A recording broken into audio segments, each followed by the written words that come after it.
Let's have that verse again because it is a very important verse. It's short, but sometimes not very big things are very important. برادر مجید لطف کنید دوباره برامون این آیه رو بخونید، چون بیس کلام امشب در راسته با این آیه کوتاه هستش که خیلی هم عمیق هستش. بله چشم حتما.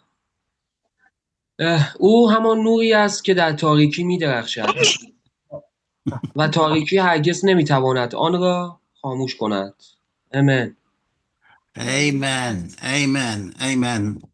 Thank you, Majid. The light shines in darkness. Nuri da tariki derakshid. Let's look again. We've seen this clip from The Chosen before, but I'm talking about Tom shared with us about Peter and how Jesus speaking to Peter changed him.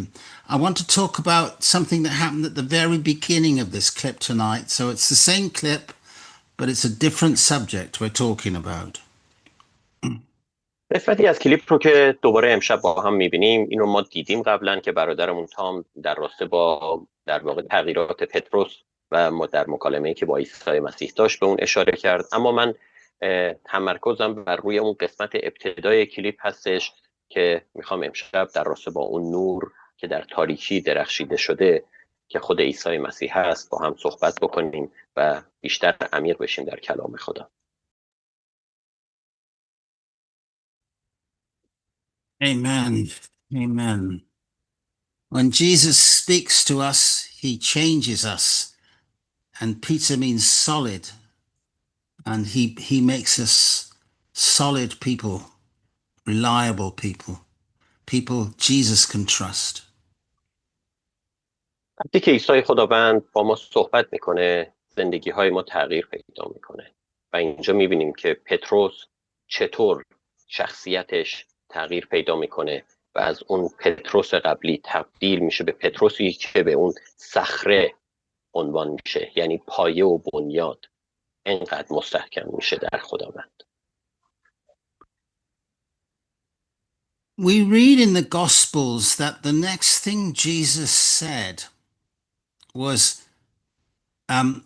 on this rock, I will build my church and the gates of hell will not prevail against it. نکته دیگه که عیسی مسیح در انجیل به اون اشاره میکنه، میگه که من کلیسای خود را بر صخره بنا میکنم و درپای جهنم، ابواب جهنم بر آن استیلا نخواهند یافت. Now this place where Jesus changed Simon's name to Peter and announced his future purpose was, I will build my church and the gates of hell will not prevail against it. در این مکان وقتی که ما میبینیم اونجا عیسی مسیح پتروس رو که در واقع شمعون بود اسمش رو تغییر میده به پتروس کیفا، یعنی صخره، داره آینده ای رو در واقع به تصویر میکشه که من تو رو به عنوان صخره، به عنوان بنیانگذار کلیسا، به عنوان وفادار در جایگاهی قرار میدم به عنوان شاگرد که کلیسای خود را بر روی تو، بر روی ایمانت بنا میکنم و درپای جهنم بر اون پیروزی و استیلا نخواهند یافت و کلیسا همیشه پیروز خواهد بود. It's a remarkable thing. This is when Jesus announced his purpose in everything he did. He was telling them the reason why he would allow himself to be killed, and in his resurrection, what he would do, he would build his church. ببینید در اینجا وقتی که به زندگی عیسی مسیح نگاه میکنیم متوجه این مسئله میشیم که چرا عیسی مسیح خداوند اجازه داد که در واقع مصلوبش بکنن و در قبر قرارش بدن و بعد در روز سوم قیام بکنه. به خاطر اینکه عیسی مسیح میخواست با این عملش قدرت مرگ رو بشکنه، نبوت‌ها رو در واقع به اتمام برسونه و کلیسا رو بنیاد بگذاره. It's a remarkable thing that Jesus chose to say this, to tell his disciples his future purpose in Caesarea Philippi, which was a very dark place. در اون دوره که ما نگاه میکنیم، ما دوره‌های سخت و تاریکی بود برای در واقع مسیحیان و شرایط خیلی سخت بود. اما عیسی مسیح آینده اونها رو داره به اونها در واقع نشون میده، اعلام میکنه که چه چیزی در انتظار اونها هست. Caesarea Philippi, I've been there, and so has Chubba, and so has Helen. I had to say that. It had for a very long time been a place of pagan worship and terrible things, and it still was when Jesus took his disciples there. من، هلن و چبا در فیلیپیه در واقع در اونجا بودیم و اونجا نقطه‌ای هستش که خیلی مردم بسته‌ای داشتش که حتی در اون زمان برای پرستش خداوند هم در واقع فضای بازی رو نداشتن. Perhaps, Chubba, you could show us the picture of light shining in a dark place. Is it possible? That's great. That's wonderful. Okay. This is a cave, and it appears to be a cave without a bottom to it. This is Caesarea Philippi. It's a very, very deep hole in the earth, and the ancient belief was this was the gateway to hell, the gateway to the underworld. That was the ancient belief, and that's why terrible things happened there.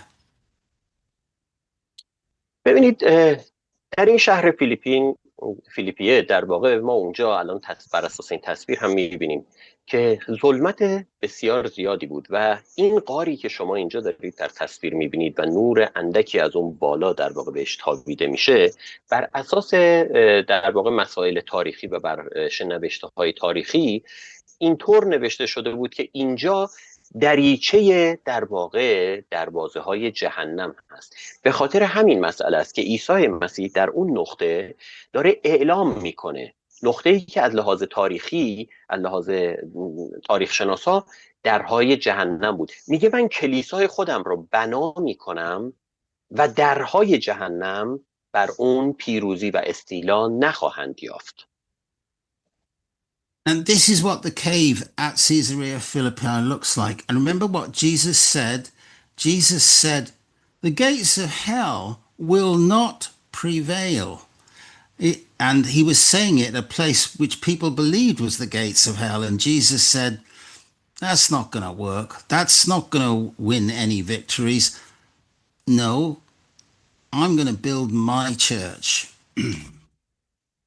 با توجه به این نوشته های تاریخی و عیسی مسیح هم که چون شناخت داشت از اون مردم و اون قوم و اون فرهنگ و این نوشته هایی که در راسته با درهای جهنم و تفکراتی که در درون مردم بود، عیسی مسیح مهر تایید میزنه. کلیسایی رو که من بنا میکنم، درهای جهنم بر روی آن پیروزی نخواهند یافت و پیروزی از آن خداوند است. And that's a remarkable thing. To this day, Jesus is building his church and that includes in the darkest places on earth. And you may know one or two. In the very darkest places, Jesus comes and calls out his own people for himself. نکته قابل توجه و پررنگ شده در این قسمت این هست که عیسی مسیح همیشه اعلام کرده که اون نوری هست که در تاریکی می درخشه و امروزه هم در زندگی های ما که نگاه بکنیم وارد میشه و در اون تاریکی ها باز هم کسانی که به او ایمان میارن رو در روشنایی خودش سهیم میکنه و نجاتشون میده. شاید من و شما یک دو نقطه تاریک در دنیا بدونیم، اما عیسی مسیح از درون ما خبر داره و از تاریکی های ما آگاهه. Well, how does that work? It works, and this picture shows it, because the light always overcomes darkness. The light always shines into darkness. Nuri da dariki derak shid. Darkness never shines into light. جالبه که بدونید که همیشه نور در تاریکی خودش رو نشون میده و هیچ وقت تاریکی نبوده که بتونه نور رو پوشش بده. هر جایی که نور هست اونجا تاریکی از بین میره. به خاطر اینه که کلام خدا به ما داره یادآوری میکنه که نوری در تاریکی درخشید و تاریکی نتوانست آن را بپوشاند. I mean, you just think about a dark room and switching on the light. Which wins? Does darkness ever invade light? Oh, light always shines into darkness. تصور کنید توی اتاق هستید که تاریک. وقتی شما کلید رو میزنید و لامپ روشن میشه، آیا تاریکی بر اون نور غلبه پیدا میکنه یا نور بر اون تاریکی؟ Thank you, Chaba. I think we'll look at that first verse just once more because it's so important. It's at the beginning of John's Gospel. Let's read it once again, Majid, if we can. اوکی. دوباره بیاید برگردیم به همون آیه که در انجیل یوحنا باب 1 دوباره برادرم الان برام میخونه، چون این خیلی مهمه که به عمق این آیه توجه بکنید. بفرمایید برادر مجید. اون همان نوری است که در تاریکی می درخشد و در تاریکی هرگز نمیتواند آن را خاموش کند. آمین. Amen. Amen. It is at the beginning of John's Gospel, and that's kind of like an echo of the very beginning of the Bible. At the very beginning of the Bible, when God made the earth in which we live, he said, "Let there be light," and the light shone into the darkness, and there was life. ببینید در انجیل یوحنا در همین ابتدا این آیه‌ای که خونده شد میگه او همان نوری است که در تاریکی می‌درخشد و تاریکی هرگز نمی‌تواند آن را خاموش کند. وقتی که به کتاب پیدایش مراجعه می‌کنیم در اونجا می‌بینیم که کلام خدا به ما میگه روح خدا بر روی سطح لوجه در واقع حرکت می‌کرد و همه جا در تاریکی بود. خداوند گفت نور بشود و دنیا روشن شد. و پس از همون ابتدا نور بودش که حیات رو میبخشید. That's what happened when God made the earth. But that was just the first creation. In the new creation, God is making people full of spiritual life and spiritual light. And that light came down and dwelt among us in the person of Jesus Christ. اون صحبتی که در پیدایش کردیم که وقتی میگه خداوند گفت نور بشود، اون در خلقت اولیه بود که خلقت آفریده شد. اما در خلقت ثانویه که من و شما هستیم، خداوند زندگی های ما رو از لحاظ روحانی از طریق روح خودش با نور روح القدس تغییر داده و ما رو با نور خودش از تاریکی عبور داده و به روشنایی آورده. It's a very good idea to read what John has to say about the light, both in John's Gospel and in John's letter.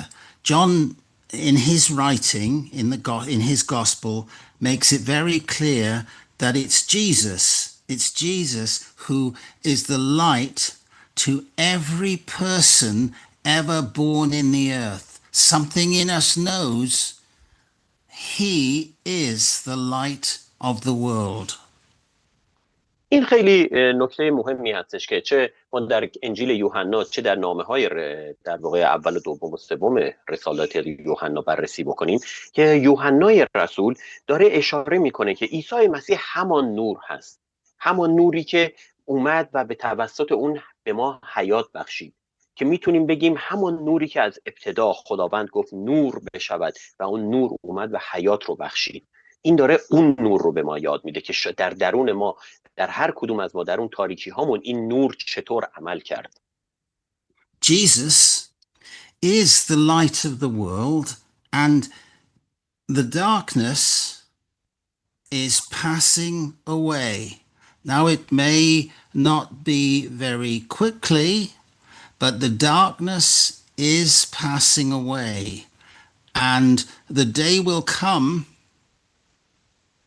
when the light of God fills every heart and life and all of his creation. There'll be no night, but just the light of God suffusing the whole of his creation. عیسی مسیح نور عالم هست و این نور زمانی که فرا میگیره زندگی افراد رو، تاریکی عبور میکنه، مشکلات حل میشه. اما نمیخوام بهتون بگم که این خیلی سریع اتفاق میفته، اما میخوام بهتون بگم نور حضور خداوند وقتی که پوشش میده زندگی های شما رو، باعث شفا، آزادی و آرامش میشه در زندگیتون. So some of the verses about light are verses that it's good to just have in our hearts and minds. Majid, can we read an ancient prophecy which came true when Jesus came to earth? آیه بعدی رو که میخوایم براتون بخونیم در کلام خدا اشعیا باب 9 آیه 2 هست که برادرم مجید برامون میخونه. اما خوب میشه که این آیه رو ما به عنوان یک آیه حفظی در قلب خودمون حفظ کنیم. And this is from the prophet Isaiah, and this is a favorite verse of mine. Razor's favorite verse is that verse about exactly. Yes, this is a favorite verse of mine. Let's read it out, Majid. بفرمایید برادر مجید. چشم. قومی که در تاریکی راه میرفتند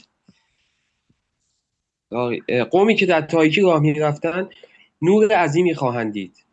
و کسانی که در سرزمین ظلمت زندگی می‌کردند روشنایی خواهد تابید. آمین. Amen. Amen. Thank you. Thank you. I think this is a favorite verse of mine because I was one of those people that walked in darkness. And when the resurrected Christ came to my heart and life, amen. The people that walked in darkness, a great light has shone right into our hearts. این فوق‌العاده آیه زیبایی هستش. من خودم شخصا به عنوان یک آیه فیوریت و مورد علاقم هستش. چرا؟ چون هر کدوم از ما در تاریکی ها زندگی می کردیم و وقتی که نور عیسی مسیح بر تاریکی ما تابید، ما رو در واقع قیام داد. مایی که در روح مرده بودیم قیام داد و ما رو در واقع در روشنایی در خودش جذب کرد و حیات تازه‌ای بخشید. So in the clip we saw, Jesus was telling his disciples what he was going to do in a place which was full of darkness. But the real darkness is not in physical places, it's in the human heart and mind. And that's where God has come to do his work of redemption in believing souls. عیسی مسیح در تاریک‌ترین قسمت اون سرزمین در فیلیپیه اعلامی رو اونجا انجام میده که این اعلام بنای کلیساست. اما تاریکی حقیقی تاریکی فیزیکی نیست.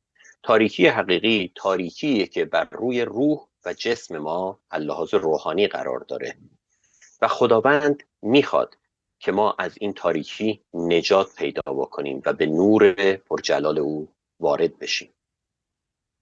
And we're going to read how Paul explained this in his letter to the Ephesians, and we're going to read about the darkness that is on the human heart until the revelation comes. پولس رسول در نامه به افسوسیان در باب 4 آیه 17 و 18 که برادر مجید الان برامون قرائت میکنه، در واقع داره توضیح میده برای ما که تاریکی واقعی نه اون تاریکی فیزیکی هست، اون تاریکیه که همچون پرده‌ای بر روی عقل ما و ذهن ما و قلب ما قرار گرفته و چشمان ما رو بسته. بفرمایید برادر عزیز. So, Majid, could we Okay. read Ephesians chapter 4 and it's verse 17 and 18? Thank you.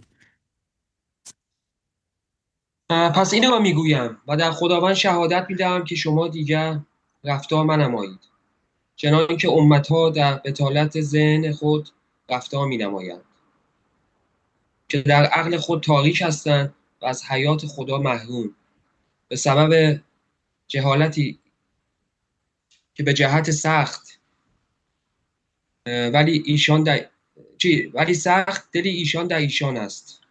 هم درست خونده باشم. آمین.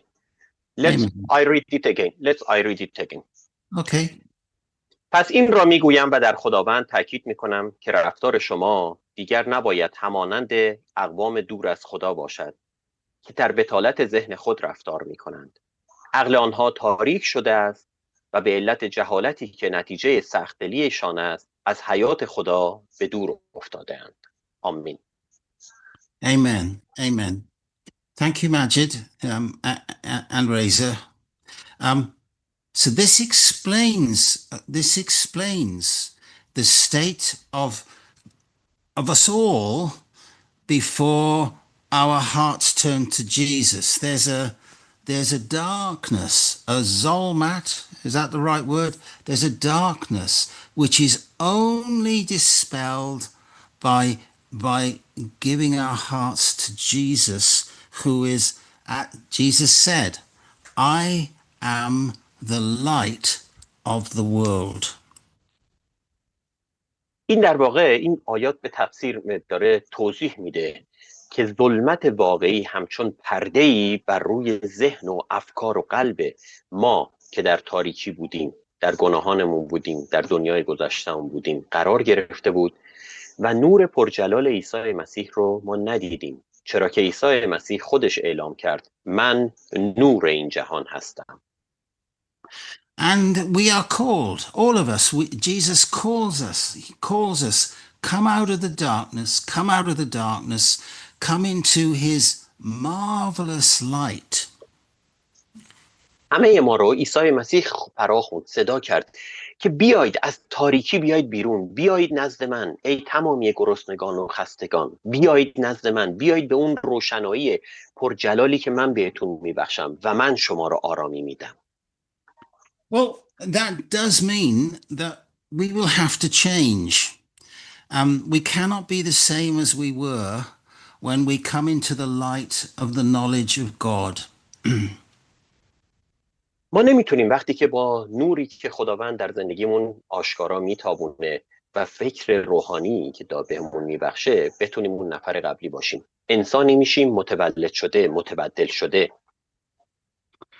One person who had to change was Peter. We've been looking at Peter a bit, and Peter was a good Jew, and because he was a good Jew, he thought that the Gentiles, people who were not Jewish, he thought they were unclean. He thought they were napak. He thought, oh, I can't have anything to do with people who aren't Jewish, but God had to change him. ببینید این شرایط و تغییرات رو ما در زندگی پتروس میتونیم به وضوح ببینیم. پتروس در واقع یک یهودی بود، یهودی که میدونست که در واقع پاکی و ناپاکی چی هست. اما خداوند ذهن اون رو تغییر میده و اون دیگه میفهمه که اون پاکی و ناپاکی و اون پرده تاریکی در درونش بوده، اما با مسیح راه میره به پاکی وارد میشه. God had to change Peter because he wanted Peter to be the person who called people who are not Jewish, and I don't think you or I are Jewish, from the darkness into his marvelous light. And Peter had a place to, Peter had a role in calling the Gentiles out of darkness into his marvelous light.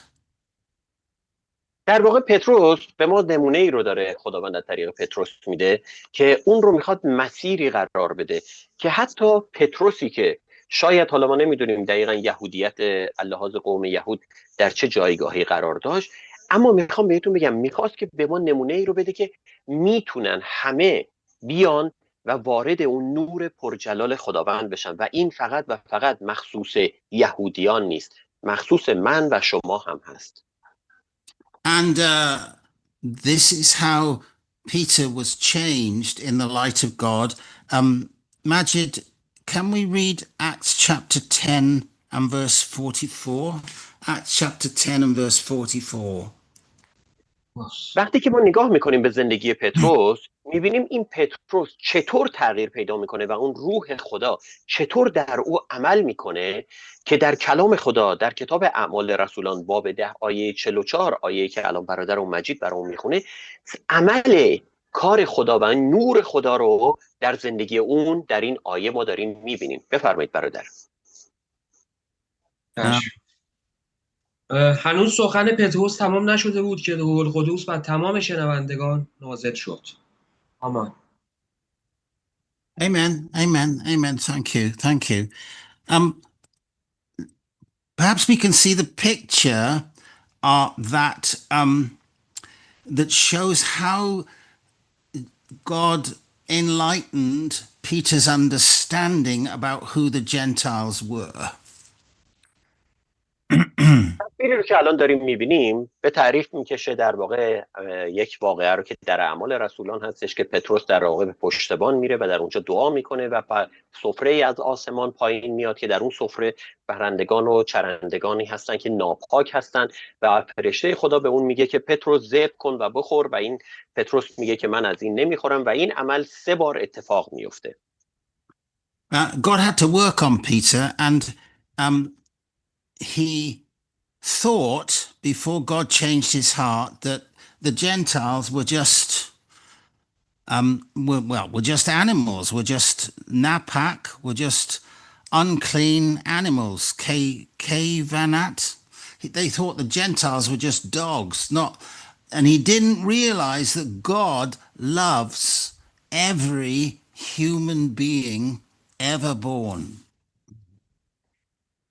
تا قبل از اینکه در واقع پتروس بخواد ذهنش باز بشه، پتروس تصور میکرد که در واقع مسیح فقط نجات دهنده قوم یهود هست و اقوام دیگر مثل حیوانات هستند و ناپاک هستند، اما خداوند ذهن او را در واقع پاک کرد و میبینید که در آیه بعد از اون میبینید که روح القدس چطور از طریق در واقع پتروس اعمال عجیب انجام میده. So this was Peter being taught by God. He saw it in a vision while he was asleep on a housetop, and he learned. No human being is unloved by God. No human being is napak. God so loved the world, and he gave his only son, that whoever believes in him will have everlasting life. در واقع رویایی رو که پتروس میبینه در خواب نبود، بلکه در وقت در واقع دعا بود که در پشت بام بود و اونجا بودش که پتروس فکرش عوض میشه و میفهمه که همه مخلوقات خداوند اون رو دوست داره، چرا که در کلام خدا انجیل یوحنا باب 3 آیه 16 میگه زیرا خدا جهان را آنقدر محبت نمود که پسر یگانه خود را داد تا هر کی، من و شما، هر که به او ایمان آورد حیات یابد و هلاک نگردد. And it really doesn't matter whether you're tall, whether you're short, whether you're fat, whether you're thin, whether you're old, whether you're young, whether you're clever or not so clever. None of that matters. What matters is, will I let the light of God shine into my heart and change me? مهم نیستش که شما از چه ملیتی هستی، رقد بلند و کوتاهی داری، چاق و لاغر هستی، یا اینکه نمیدونم باهوش هستی، یا اینکه نه انقدر تیزهوش نیستی. این اصلا مهم نیست برای خداوند. مهمترین قسمت اینه که آیا شما اجازه میدی که نور پرجلال خداوند وارد زندگیت بشه؟ چرا که کلام خدا در مکاشفه باب 3 آیه 20 میگه اینک بر در قلب تو ایستادم میکوبم، اگر در رو باز کنی به قلب تو در میام. آیا آماده ای که این در رو باز کنی و این نور پرجلال به زندگیت وارد شه؟ So Peter had to go and share the message, the good news of the resurrection of Jesus Christ from the dead, with a Roman soldier, somebody he would have not have wanted to talk to. He had to go and tell the good news about Jesus, and no sooner had he began to speak than the Holy Spirit fell on the Gentiles for the first time. پتروسی که تا اون موقع، تا قبل از دیدن این رویا، در واقع تصور میکرد که غیر یهودی ها همه ناپاک و نجس هستن، برای اولین بار خداوند اون رو هدایت میکنه به سمت اون افسر رومی که در واقع فرستاده بودن تا پتروس رو به خانه او دعوت کنن. و پتروس بعد از دیدن این رویا به خانه اون افسر رومی میره و وارد میشه و در اونجا اعلام میکنه همونطوری که میدونید ما به عنوان یهودی نباید وارد خانه شما بشیم که ناپاک هستیم، اما خداوند این رویا رو به من داده. و هنوز صحبت پتروس تموم نشده بود که میبینید روح القدس رو در واقع غیر یهودیان هم دریافت میکنن و پر میشن از روح خدا. The light shines in the darkness.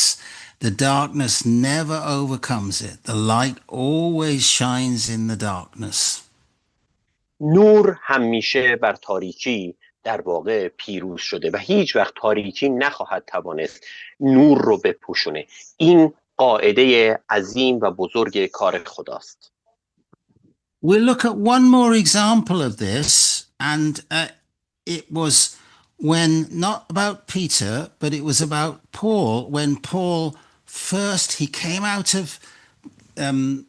the land of Israel, and for the first time he crossed over into Europe, and this is the people who sat in darkness, people in Europe, and Paul crossed over into Europe on his journey to bring the light of God to Europeans for the first time, and it happened at a place called Philippi. آیه بعدی رو که میخوام به اون بپردازیم، این مربوط به پتروس نیست، مربوط به پولس رسول هستش که در واقع در یکی از سفرهای در واقع بشارتی پولس رسول بود که به سمت اروپا میرفت و میخواد نور کلام خدا رو در واقع به اونجا ببره و با اونها برای نجاتشون مشارکت بکنه و موعظه بکنه که در زندان دچار در واقع بستگی ها در زنجیر میفته، که در اینجا میبینیم که نور خداوند چطوری در اون زندان عمل عجیب انجام میده. Well, at first it didn't go very well. Could you show that picture of what happened to Paul and Silas? And they were thrown into prison. I know you had another picture of this, Reza, and they were in a dark town with dark hearts in a dark place, and it was midnight. It was, let me try and get this, Nime Shab. Exactly. ببینید واقعی که در واقع تصویرش رو میبینیم اینطور بودش که پولس و سیلاس که در واقع در سفر مسافرتی بشارتی بودن میگیرنشون و در زندان میاندازن، در تاریکی، در اون زندان، پاهاشون در زنجیر، در کنده، اما اونها در اون تاریکی چون نور خداوند در قلب هاشون بود شروع میکنن به سرود خوندن. اگر امروز تو و هر کدوم از ما عزیزان در تاریکی هستیم، در اون نیمه های شب زندگی و مشکلاتمون هستیم، میتونیم بگیم خداوندا نیازمند نور تو هستم، به قلب من بیا، به زندگی من بیا و زندگی منو تغییر بده. And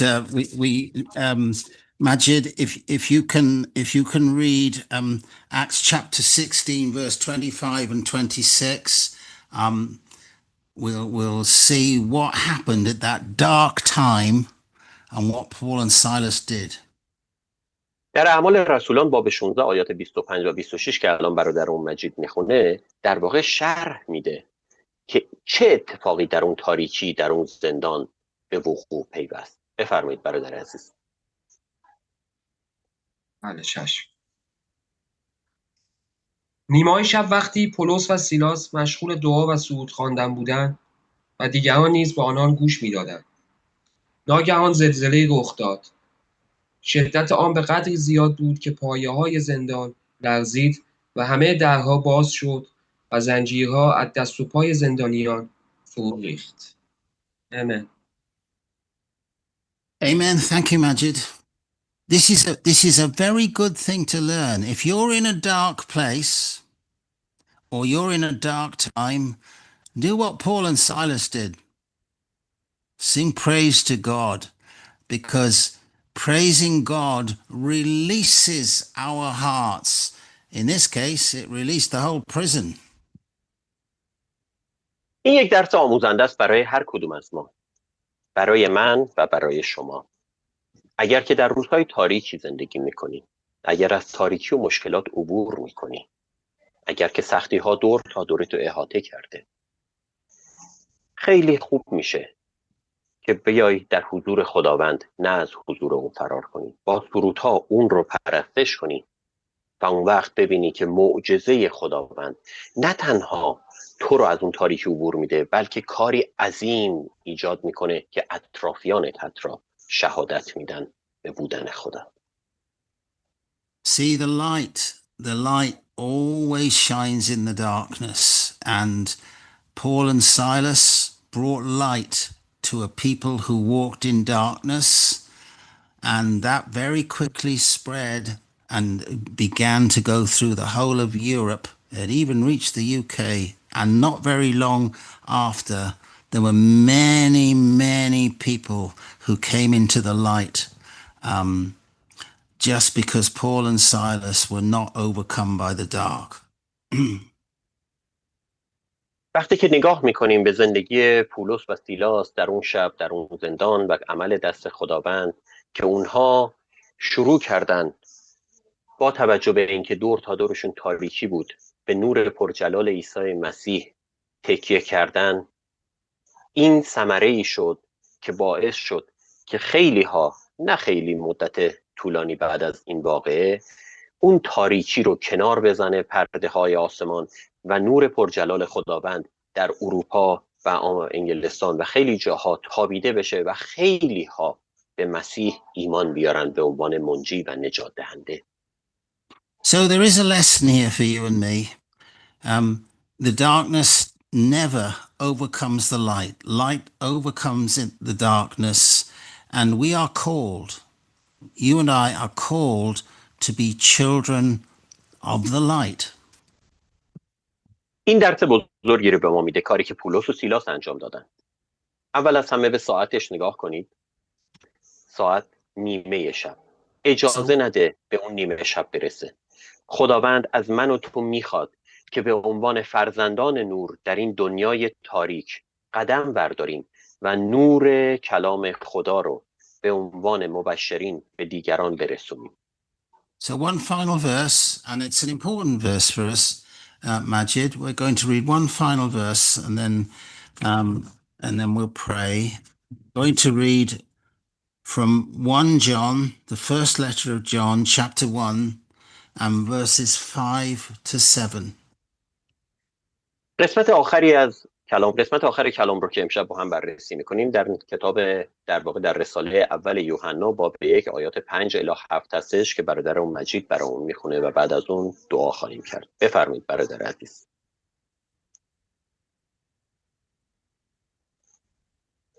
بله چشم. این از پیغامی که خدا به ما داده است تا به شما اعلام نماییم. خدا نور است و ذره‌ای تاریکی در او وجود ندارد. پس اگر بگوییم که با خدا رابطه‌ای نزدیک داریم اما در تاریکی روحانی و در گناه زندگی کنیم دروغ میگوییم. آمین. Amen. That's so important. God is light. There is no darkness in him. And if we walk in the light as he is in the light, we have fellowship, and the blood of Jesus Christ cleanses us from all sin. این آیه خیلی مهم هستش که تمرکز بکنیم روی کلمات اون آیه و بدونیم که عیسی مسیح اون نور عالم هستش و خون او و وجود او میتونه زندگی ما رو تغییر بده. اجازه بدید من یک بار دیگه این آیات رو براتون بخونم. اول یوحنا باب 1 آیات 5 تا 7. این است پیامی که از او شنیده ایم و به شما اعلام میکنیم. خدا نور است و هیچ تاریکی در او نیست.